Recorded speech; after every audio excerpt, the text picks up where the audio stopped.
Silahkan Bapak Ibu sekalian, apakah ada yang ingin bertanya atau ingin berdiskusi kepada kedua pembicara, yaitu Pak Kun dan Pak Rizky?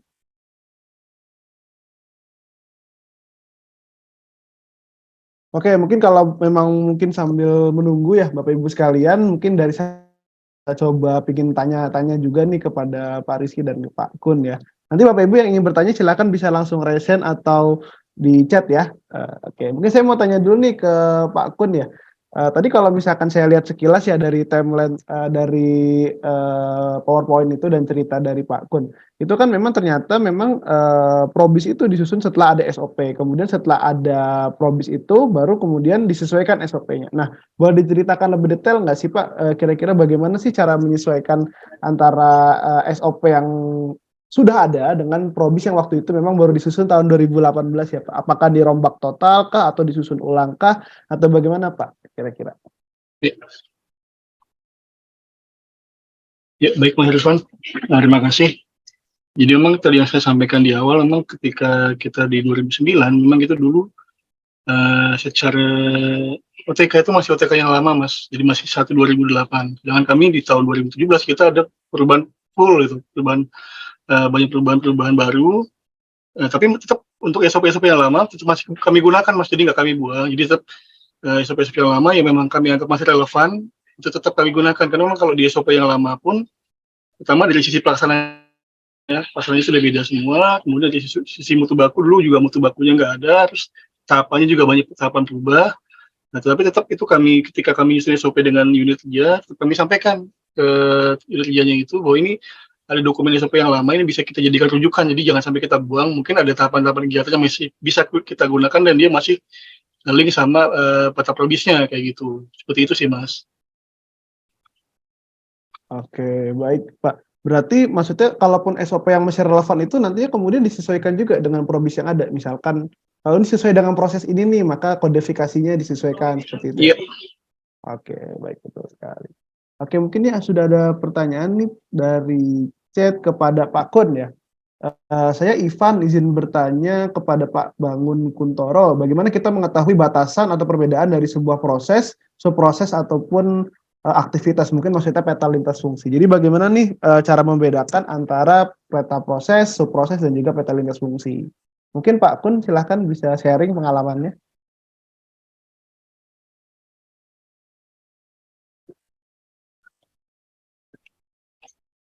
Baik Bapak Ibu.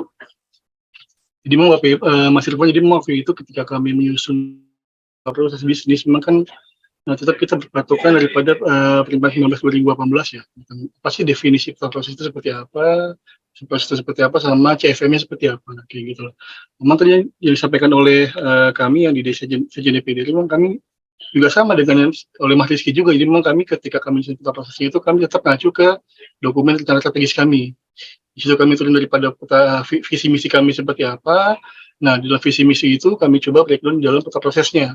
Jadi ada dukungan yang sifatnya keahlian seperti apa, sama yang aspirasinya seperti apa. Nah, setelah kita sudah tentukan mana sih proses utama kita tuh apa, pendukungnya seperti apa, baru dari masing-masing kita coba turunkan kembali. Misalnya dari tadi pengelolaan legislasi, nanti di dalamnya itu ada fungsi prosesnya, misalnya ada penyusunan pandangan pendapat, penyusunan prolegnasnya seperti apa, kemudian kalau fungsi representasi itu pun akan turun kembali. Di situ ada pengolahan asmas semacam itu.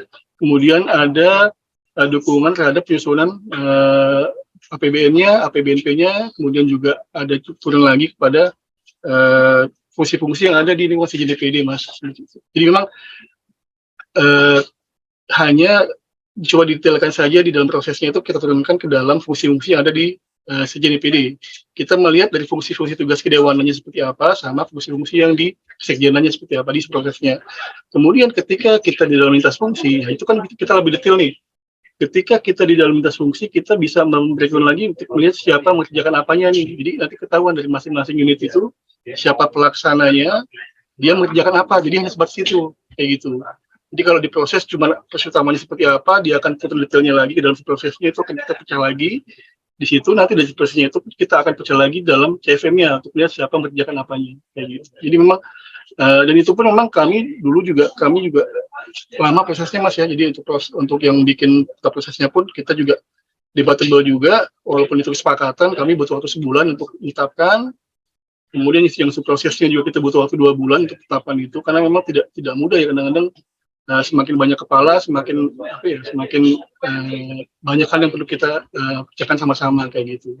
Jadi mungkin seperti itu, jadi tetap kalau di kami ya seperti itu, cara membedakan bagaimana kita bisa prosesnya seperti sama relasinya semacam itu. Oke, baik. Berarti kalau mungkin gampangnya kalau status proses itu lebih detail dan teknis dibandingkan Iya, proses ya, jadi Pak? ya langsung kurang dari peta prosesnya, Mas. Iya, dari utama. Sedangkan kalau lintas fungsi itu menggambarkan siapa mengerjakan apa ya, Pak? Iya. Oke, baik. Oke, baik. Oke, baik. Mungkin karena waktunya terbatas juga, saya kasih kesempatan mungkin bagi yang ingin bertanya secara langsung dulu. Apakah ada yang ingin bertanya secara langsung kepada kedua pembicara kita? Bisa raise hand. Kalau belum ada, mungkin saya coba bacakan dulu ya dari chat Zoom. Sepertinya sudah ada 2 pertanyaan tadi saya lihat. Yang pertama dari Sari dari Nusa Tenggara, mohon izin Bapak kepada Pak Rizky ya, pertanyaan kepada Pak Rizky. Kira-kira butuh waktu berapa lama dalam pembangunan peta proses bisnis sehingga bisa menjadi yang peta proses bisnis seperti tadi Pak ya, cukup komprehensif. Kemudian kesulitan apa saja sih Pak yang dihadapi ya dalam penyusunan peta proses bisnis tersebut? Karena kan tadi sudah sangat komprehensif ya Pak, dari mulai peta proses, subproses, lintas fungsi, bahkan sampai SOP. Nah itu kira-kira kalau boleh diceritakan Pak ke kami, berapa lama itu Pak dari mulai penyusunannya Pak? Historisnya. Ya, untuk penyusunannya gitu ya, itu lebih 1 tahun sih Mas. 1 tahun karena langsung ke kendala gitu ya. Kendalanya adalah di kami pasukannya sedikit. Pada waktu itu pasukannya cuma berempat Mas. Mungkin yang CCJK pernah ketemu kami gitu ya, cuma berempat aja. Jadi waktunya setahun gitu. Sebenarnya kalau jadinya setahun 2020, ya ada perubahan SOTK mau tidak mau kami harus menyusun Popis itu juga baru juga gitu. Nah itu dimulai di 2020, sebenarnya selesai di 2021 awal sudah selesai.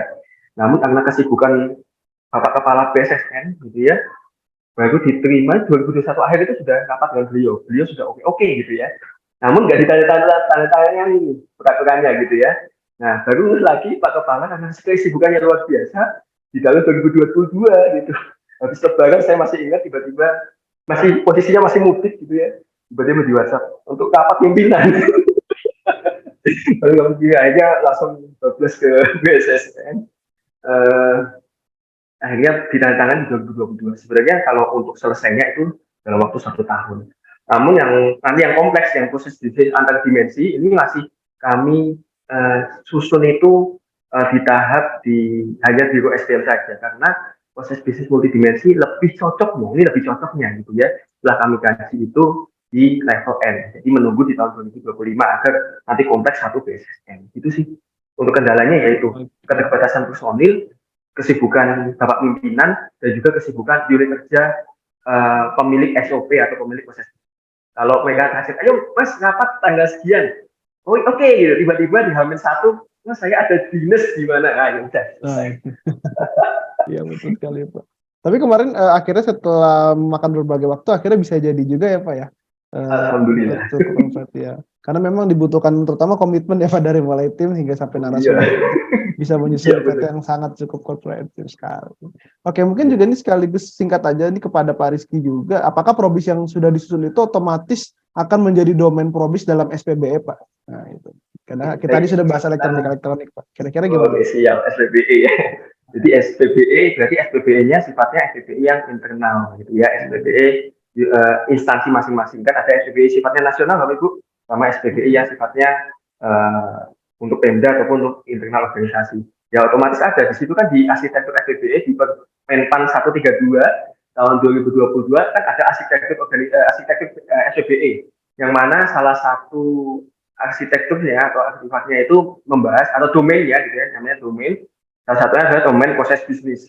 Nah nanti ada proses bisnis diagram gitu. Nah itu nanti otomatis proses bisnis organisasi Bapak Ibu ya masuk ke domain proses bisnis yang ada di SPBE masing-masing gitu ya.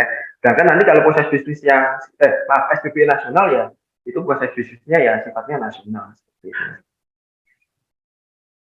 Oke, baik. Nah, mungkin karena keterbatasan waktu juga ya Bapak Ibu, mungkin ini pertanyaan terakhir saya bacakan untuk kedua pembicara mungkin karena ini relevan ke kedua pembicara.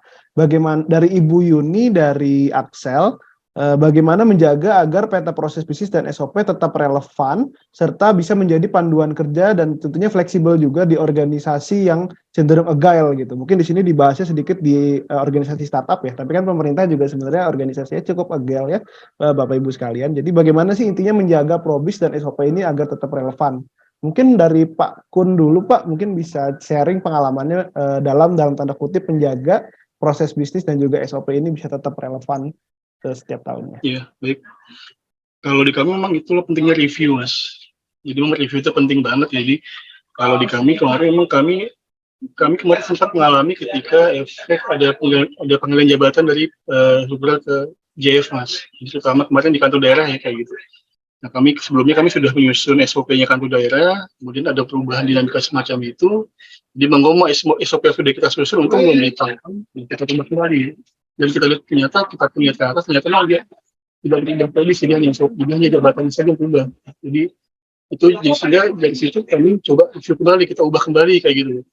Jadi tentunya memang itu tidak bisa kita hindari ya Mas. Cuma kalau ketika ada perubahan OTK perlu kita review. Jadi intinya review sih Mas. Kalau review kalau dalam 535 pun bunyi memang kalau untuk SOP dia monitoring tiap 6 bulan dan evaluasi setiap setahun sekali.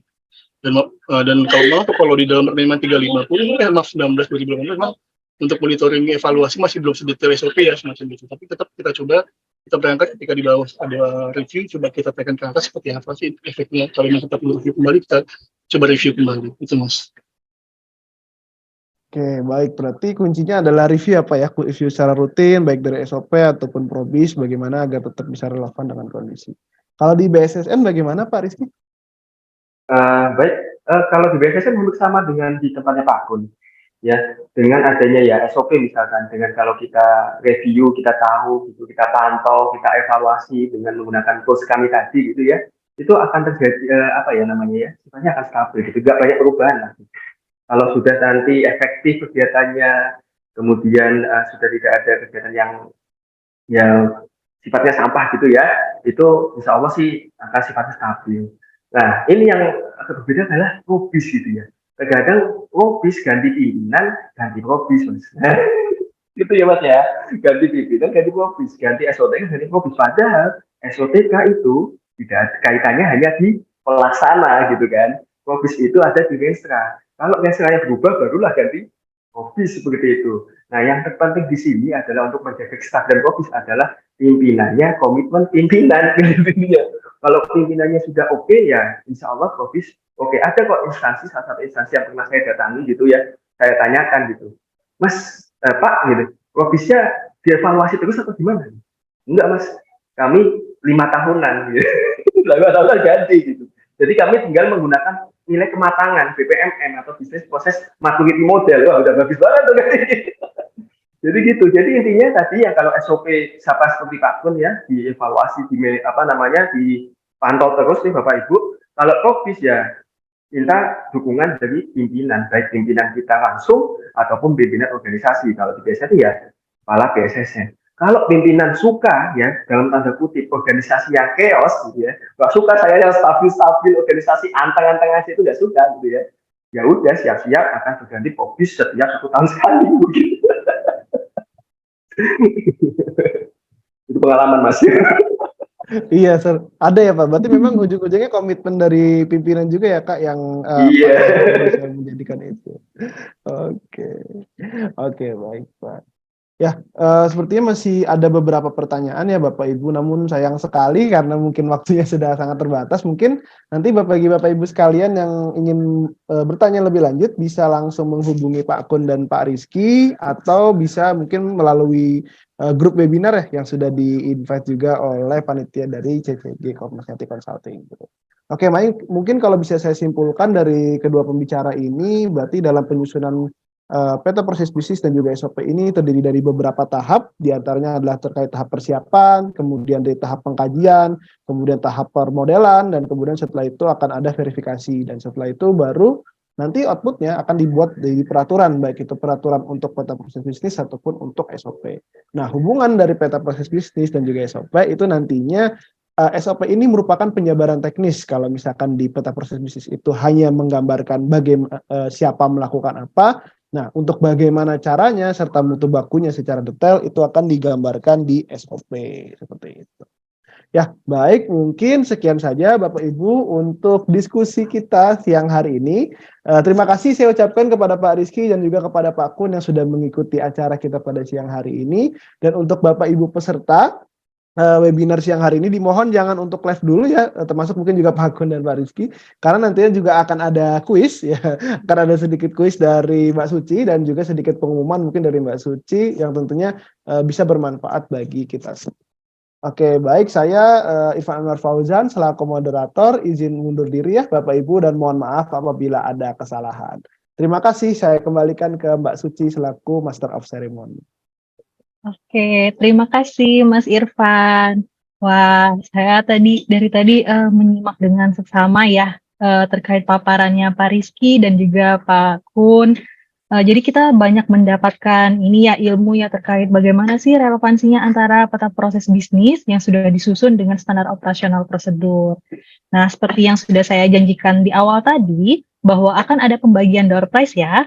Jadi saya akan membacakan beberapa pertanyaan. Bagi Bapak Ibu yang tahu jawabannya, bisa langsung klik tombol raise hand-nya. Dan jika jawabannya benar, nanti akan mendapatkan buku spesial nih dari Cognoscenti. Oke, mungkin untuk pertanyaan pertama, tadi sudah sempat disinggung nih sama Mas Irfan, karena sudah dirangkup sama Mas Irfan tadi hasil dari paparan Pak Rizky dan juga dari Pak Kun. Mungkin Bapak Ibu masih ingat, sebutkan 5 tahapan pemetaan dan penyusunan peta proses bisnis. Ini bisa langsung, oke, boleh langsung disebutkan Bapak? Pak Lukas? Ya, nama Ya. saya Lukas. Terkait tahapannya identifikasi kebutuhan SOP, penyusunan SOP, penetapan, pemantauan, dan evaluasi. Oke, untuk pertanyaannya mohon disimak lagi ya Bapak ya. Sebutkan 5 tahapan pemetaan dan penyusunan peta proses bisnis. Jadi peta proses bisnis dulu nih Pak, baru nanti saya tanyain kalau untuk peta proses bisnis apa Pak? Tahapan pemetaan dan penyusunan.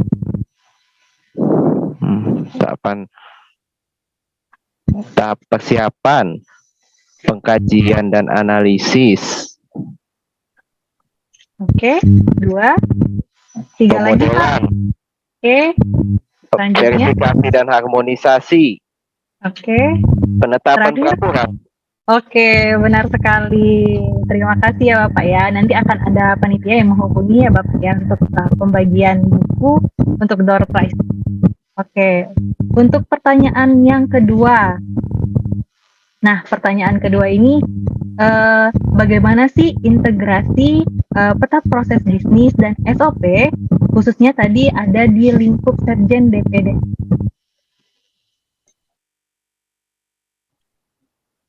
Oke, boleh disebutkan, Bapak Ibu boleh langsung raise hand.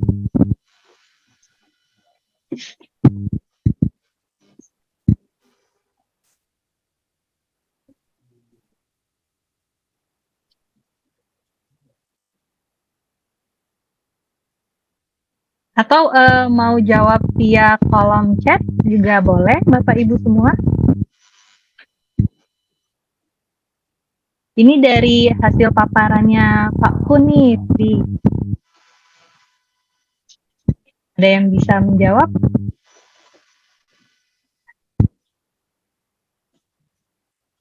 Oke, mungkin saya ganti ya pertanyaannya ya.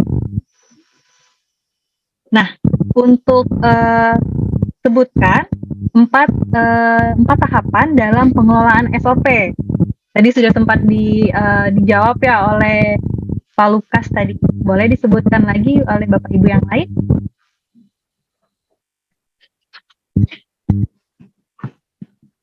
Silakan klik tombol raise hand ya Bapak dan Ibu jawab, atau bisa juga menjawab via kolom chat.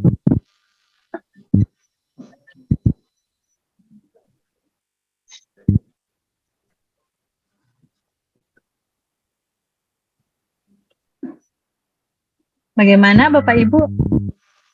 Mungkin di sini ada Pak Rizal. Pak Rizal mau menjawab, mau mencoba untuk menjawab. Atau ada Pak Haris. Haris mau mencoba untuk menjawab Bapak?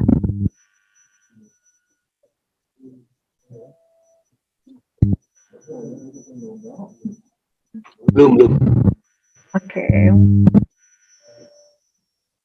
Oke, berarti kita skip dulu ya Bapak Ibu ya untuk pertanyaan ini. Nanti kita bawa lagi untuk ke next webinar selanjutnya. Jadi saya cukupkan untuk kuis kita pada sore hari ini. Oke. Selanjutnya kami meminta ketersediaan Bapak dan Ibu untuk bisa mengisi form evaluasi yang telah panitia bagikan di kolom chat ya. Jadi saya ingatkan kembali bahwa Cognoscenti Webinar akan dilakukan setiap bulan dengan tema yang berbeda-beda. Untuk info terupdate terkait agenda webinar kami bisa didapatkan di sosial media kami dengan bisa memfollow Instagram kami @cognoscenti_ccg. Nah, jika Bapak dan Ibu memiliki saran terkait tema webinar selanjutnya, bisa disampaikan melalui form evaluasi pada link yang tertera di kolom chat Zoom yang sudah dibagikan oleh panitia. Oke, mungkin karena sudah tidak terasa ya, sudah di penghujung acara. Jadi sebelum kita tutup agenda sore hari ini, kita foto dulu nih, foto bersama dulu ya. Jadi saya harap Bapak dan Ibu sekalian bisa untuk on cam. Buka kameranya ya Bapak dan Ibu, kita coba untuk foto bersama dulu. Oke, ini untuk slide pertama dulu ya Bapak dan Ibu. Jadi diharapkan semuanya bisa membuka kameranya. Oke. 1, 2, 3. Oke, tetap dibuka kameranya ya Bapak ya, karena kita tidak tahu ada di slide berapa nih. Oke, slide kedua. 1, 2, 3. Oke, terima kasih Bapak Ibu. Oke, kembali kami ingatkan lagi, kami meminta ketersediaan Bapak dan Ibu untuk mengisi form evaluasi yang sudah panitia bagikan di kolom chat Zoom ya. Oke, saya mewakili Cognoscenti mengucapkan terima kasih banyak kepada pemateri kita yang telah menyampaikan materinya dengan sangat luar biasa. Boleh tepuk tangan secara virtual Bapak dan Ibu semua. Dan juga saya ucapkan terima kasih kepada hadirin yang telah mengikuti webinar kami hingga selesai. Nah, karena webinar ini kita adakan setiap bulan, pasti penasaran dong siapa pemateri selanjutnya. Yang pastinya pematerinya itu pemateri yang luar biasa dan temanya yang menarik. Oke, hadirin sekalian, demikianlah Cognoscenti Webinar dengan tema relevansi peta proses bisnis dan standar operasional prosedur. Saya sebagai MC pamit undur diri. Mohon maaf jika ada kesalahan kata dan kekurangan dari pelaksanaan webinar kali ini. Semoga kegiatan ini bermanfaat bagi Bapak Ibu semua. Sampai jumpa di kegiatan webinar Cognoscenti Webinar selanjutnya. Stay safe and keep healthy. Wassalamualaikum warahmatullahi wabarakatuh. Waalaikumsalam.